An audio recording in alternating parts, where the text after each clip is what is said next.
for example, Kongan practice develops our wisdom. It's a very good tool. And practice, it's very general, right? But we need to understand what practice really means. Because just sitting on the cushion, it's not really complete practice. It's just a tool to be able to practice clear mind and our clarity, our uncovering our nature, our true nature, our humanity, and use it in everyday life and apply to everyday life situation, conditions, and circumstances. So that's practice, and we need to look at practice in a wider sense, not just sitting on a cushion, because that's not enough. Our teacher, Zen Master Bon, he used to say, sitting on a cushion, a chicken also can sit for a long time. So we have to understand also when we sit what we are doing during sitting. That's also very important. Because we might be sitting and there is many monastics, they sit, but nothing is changing. Their attitude is not changing, and they have plenty of time to sit, but it's just often passing time. So it is for us, to really understand well what does sitting mean, to apply this core teachings and Master Sung San core teaching. It's very simple. 4 points, right? Don't make, don't hold, or don't cling, don't check, and don't want. Very basic 4 points in our practice. And you can apply these 4 points in everyday life, and also to meditation practice. It's like, first, don't make. And if we sit, we making a lot. We're making a lot of stories. We're going to the past. And this morning, for example, I was thinking, and now I understand why, I was thinking out of the blue about my mother passed away like 15 years ago. And now I understand why I was thinking about my mother. They're so connected. And he was talking about his mother. And I was sitting, but I was in the hospital next to my mother. But then, of course, if you practice for a long time, after 40 years, you very quickly you realize, what am I doing?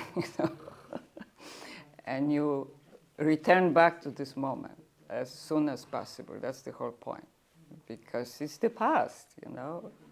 I already digest my mother's death. It's significant. Of course, it is significant experience and event, but already digested many times.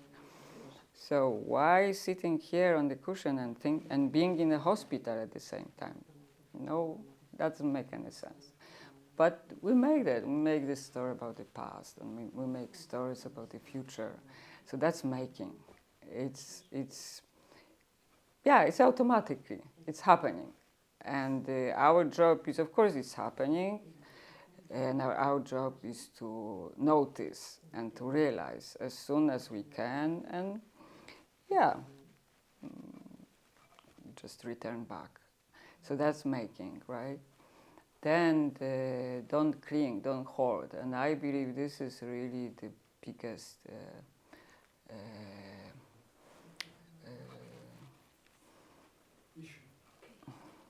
issue or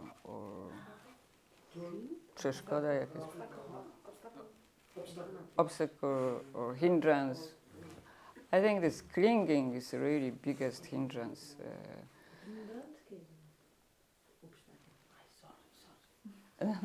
Because I speak little, so. Yeah, sure. Yeah, Barbara, maybe you can sit in between.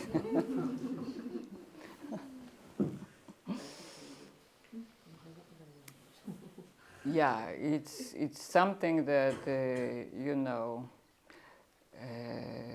it's the biggest hindrance because you might get stuck for a long time and you cannot move forward. So with this practice, in our everyday life, like we have a lot of things to do and work and all kinds of situations. It's very difficult to notice these subtle things, and so that's why meditation and retreats are so beneficial, so important, because you really can understand a lot about yourself, what you are doing in life, what is really happening in your life. It appears very clearly. In everyday life, it doesn't work like that. It's very difficult to really see what's happening, what you are doing, what you are missing, when you are stuck, where you are stuck. And all of this, it's really important when you want to develop and you want to move forward. And of course, we want that. We want to grow. So that clinging to something, maybe to some point of view, or you think you know what you are doing, and you're so sure, I'm doing the right thing. But it's good to ask yourself, are you sure? Like, really, just look maybe more deeply. Take some time. Don't look at the on the surface. Just look more deeply, and that's important. And so I met many students, and that's what's most painful for me to see, when someone is stuck and cannot move, and doesn't even see what's happening, why he's stuck. And the time is passing by, and this person is like trying to convince himself, I know what I'm doing, I know what's happening. I know a story about that, if you have no other questions, because I don't want to go on, but it's a kind of very, very funny story. It's a funny story, actually. And a true story, not like long time ago in China, but not so long ago. And there was a woman, I read in some book, it was a woman at the airport waiting for her flight, and the flight was delayed, so she decided, okay, it's like a few hours delay, so I better do something nice in meantime. And then she bought cookies, and she bought a book, and she thought, okay, this will be a very nice, relaxing time. I just read my book, and time will fly by, and I will go on my way. So she bought this cookie. She found a place. The airport was already really crowded because there was some problems. Many flights were delayed. So she found a place finally next to a young man. And she was happy, oh, finally I have a place. She took out the book, she started reading. It appeared to be a very interesting book, so she was really into that, and then she was reaching for the cookies, very happy. And then at some point she realized this young man next to her is also reaching for the cookies. And she was like, what's happening? What an arrogant young man. How come he takes my cookies? But she was like, oh, don't be silly. Don't worry about the cookies. Just enjoy your book. It's such a good book, Don't worry about the cookies. But of course, it's like, already this this thought is planted. So she was like, no way, I have to say something. I have to do something. But in the meantime, they announced the flight, the gate is open, so she went on the flight. She was like, these young people, you know, He young generation. He even offered to her, no? Yes. Maybe He offered. Maybe he to offered. her, and she was the last one. Ah, And then okay. he cut because I gave you this book. Yes, you gave me this one. I remember. She I was remember. very upset and went to the Yeah. fuel. Yeah. So yeah, she was upset anyway, and she went to the plane, and then she found a place, and then he saw this young man, and she was like so angry with this young man still, and then she was just telling herself, stop, don't bother, just read your book. It's a very good book. Read your book. And she reached to her bag, and then she realized her cookies are in her bag. So it appeared that she was eating this young guy cookies. And she was so certain, so convinced that, he is eating her cookies, and it was otherwise, And she felt so ashamed and all of that. Yeah, so that's the, when we hold on to some idea, like she was not even aware what was happening, just my cookies, and yeah. And then not holding, not clinging, not checking. Not checking. That's also interesting point, because not checking is almost like doubts, small doubts. These small doubts, and we call it checking. Sung San Sunim called it checking. It's like it appears very soon on retreat. Maybe you don't have a very good meditation period, and you think, oh, I'm not so good. I'm not a good meditator. I cannot be focused even for a short time. My mind is all over the place, and it's also, yeah, we have to be careful and pay attention to these small doubts, because it can turn into, like, in the end, I know people just stop practicing because they really had this, like, no, this is not for me. It can yeah, our mind is very, very powerful, so it can turn into, like, really strong rejecting what we are doing, because we are not, in our opinion, we are not succeeding. We are not. But practice is a slow process, so you cannot see your results so fast, and then you might be discouraged if you don't pay attention to this checking mind or doubting mind. It can be very strong. And then finally, don't want. So of course we want something all the time. It's also that's how we are conditioned. Just want something constantly. We want to have good sitting. We want to have a good meal. We want to have good rest, and we want to attain something. Even if we convince ourselves, I don't have any expectations, but of course we want something.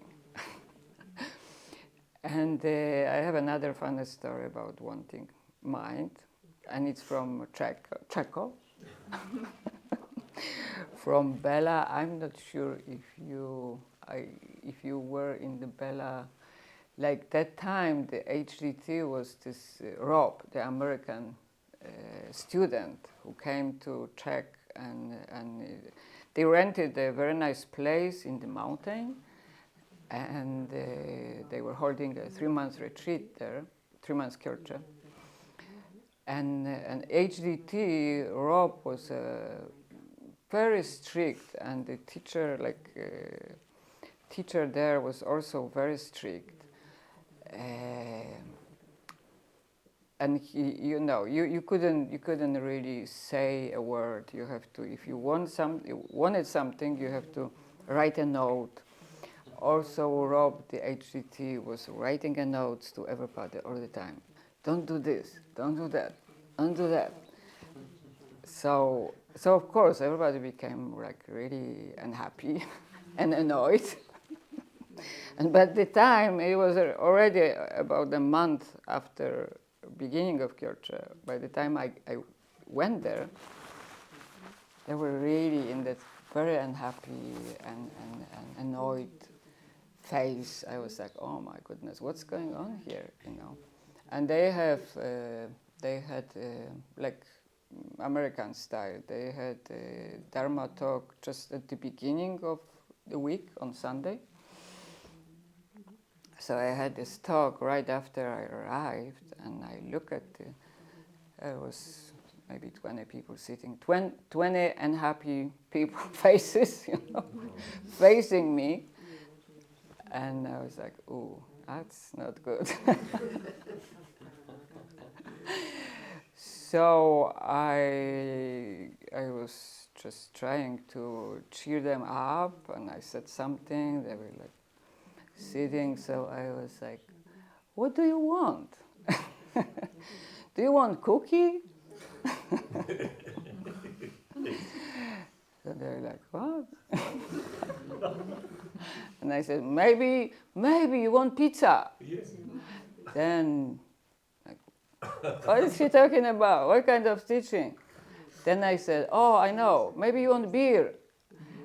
And at that Czech, they love beer. And at that point, they were like, oh? They, for a moment, I could see, they thought, maybe I can bring beer or something. Maybe I can do something for them. And then they relaxed a little bit, and their faces relaxed a little bit. And then one man said, I want woman.